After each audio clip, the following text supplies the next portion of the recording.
Beautiful gods and goddesses. This is Tawanda Vance, Celestial Earth Goddess, and today I would like to talk to you about the importance of self-love. Why is self-love important, you ask? Because if you don't have self-love, you will be destroyed. Why do I say you will be destroyed? Because unfortunately there are people in this world whose life's mission is to make people as miserable as they are. Why is that? Because they don't have self-love. Therefore, they can't project love to others. They can only project how they feel about themselves. Now, one way to ensure that a person does have self-love is your parents, because your parents are your first teacher, especially your mother, because we all came from our mother's womb, for goodness sakes. So you might as well say love probably starts before you even exit the womb, because things are very magnified while you're sitting in that liquid, in that embryo. So the outside world, which is anything outside of the womb, can affect your inner world. So if you hear a bunch of yelling and screaming and chaos, that's probably going to be disruptive to you. Once you enter the world, meaning being born, now it's your mother's job and your father and whomever else that's involved in your personal life to make sure that you feel loved as a child, because it's been known that children will starve themselves if they don't get affection. So that goes to show how important it is to love someone as early as a baby.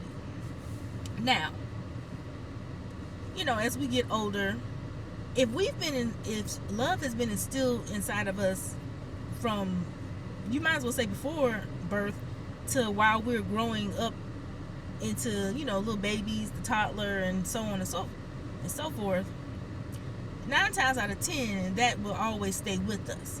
That'll continuously be in our subconscious and unconscious mind. We'll never get rid of that. Now you got to deal with the outside world. Usually, I'd say around 4 or 5, or maybe even before that, you're going to start to interact with other people outside of your internal environment. Your internal environment being your home, your immediate family or extended family. That's your internal environment. Your external environment is anything outside of that. If you're a child or a toddler, that's daycare, that's school, because those are the 2 places we go. Now, you're going to be interacting with other children and other adults, and we all know that you're going to spend more time with those people than you're going to with your own parents, especially when you're in school. School is basically the equivalent of a work day, and your peers, which is other children, will probably influence you more than any adult or even your parents sometimes. Now, that doesn't mean that your parents don't have an impact on your life. It just means that because you spend so much time with these kids, they can definitely sometimes sway you in a different direction, which is sometimes the wrong direction. Now, back to the self-love. Some people, I'm referring to people that are miserable, those are the bullies of the world. And there's different ways of being a bully. You can physically bully someone, or psychologically bully or I should say mentally bully someone. Either one can cause psychological issues from within a person, because when people are mistreating you, it's hard to love yourself when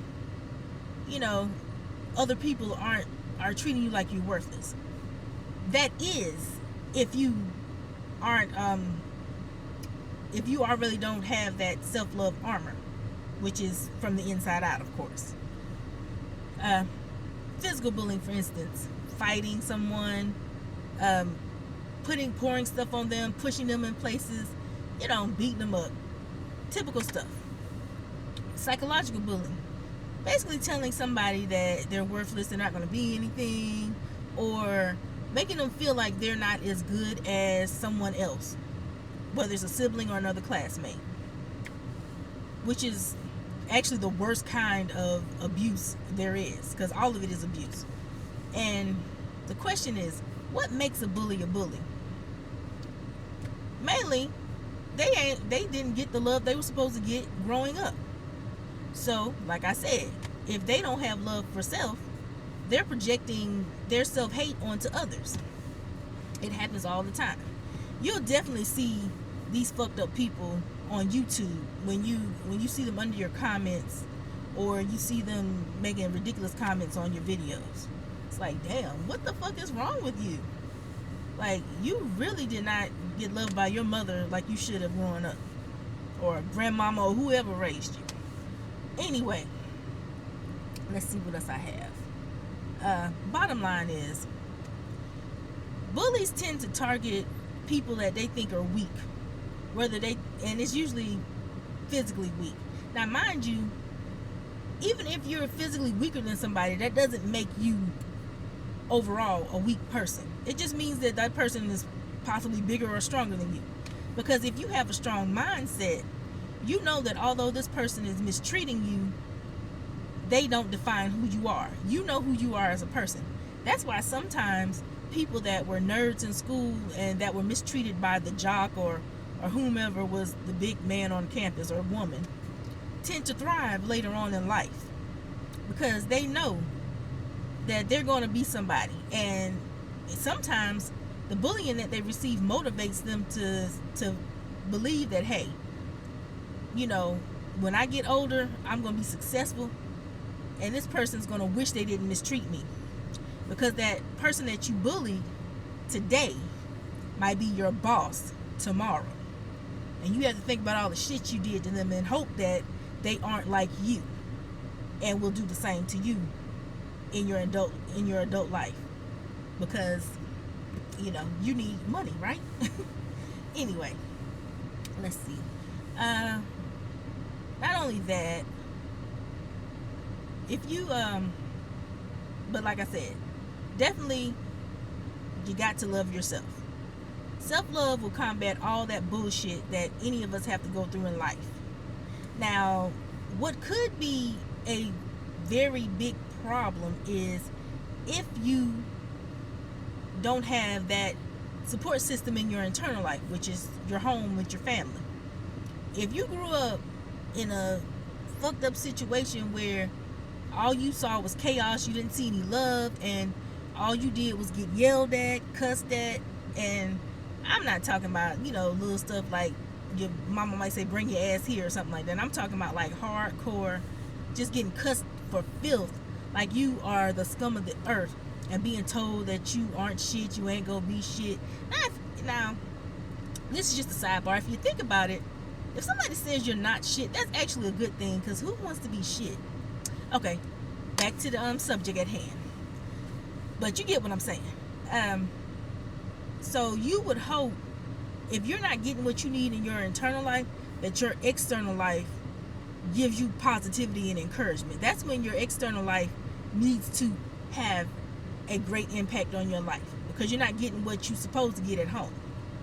So if that's a teacher, a mentor, a cousin, even a sibling or whatever, you know, you're getting it from somewhere, then it can ensure that you will thrive in life regardless of how you came into life.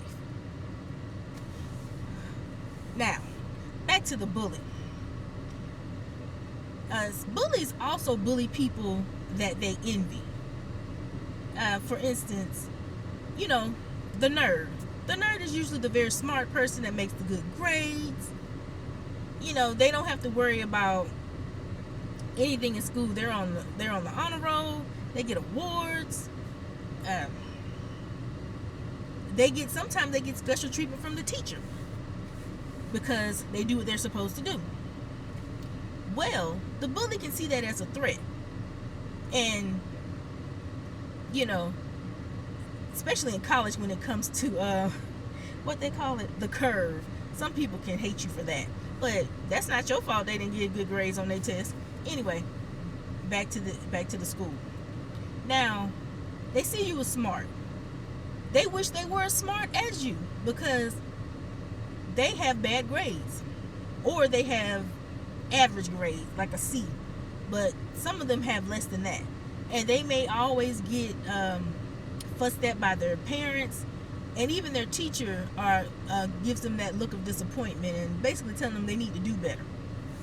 Then they see you getting praised for your A or your A plus, even your B, which is a good grade, by the way. So what they do when the teacher isn't looking, they hit you, they throw spitballs. I'm assuming kids still do that. I hadn't been in school in a long time. I hadn't been in high school in 20 years, so that should tell you something. Almost 21 actually, because I turned 38 on the 22nd. I just wanted to throw that in there. Anyway, y'all, they just hate you because they feel like they can't be as smart as you.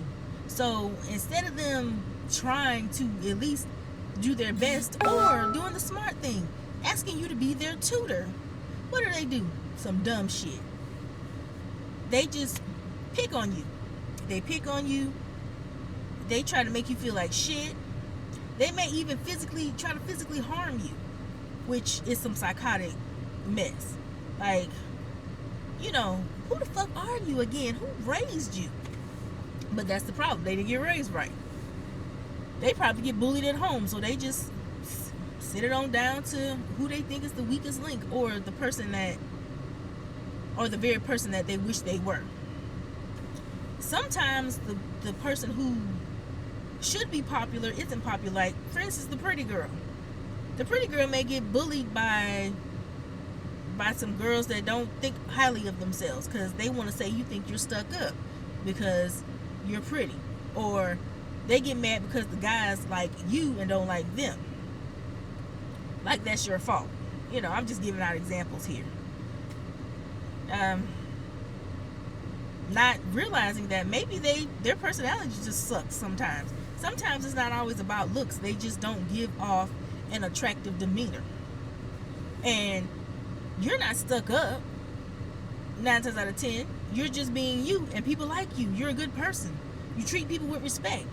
And instead of them paying attention to that, they just think it's just about your looks. Because anybody can be pretty, but everybody can't be beautiful. And I'm talking about internally, because that's what really matters. Because you could be the most aesthetically beautiful person in the world and have the ugliest personality, and nobody gonna want to fuck with you.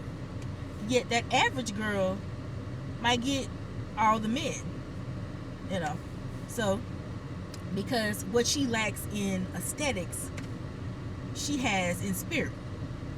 So sometimes it ain't, it's not always about the superficial, because looks are very superficial in a large scheme of things. Okay, I'm just making sure I'm covered all my bases and what I'm trying to say. I'll say I'm done. I'm gonna leave it right here. Bottom line is, to make sure you thrive in this world, you have to love yourself. And that means no matter what somebody thinks of you, what somebody says about you, you have to know. I'm pointing at myself, although I'm talking to you. So I'm just doing like this.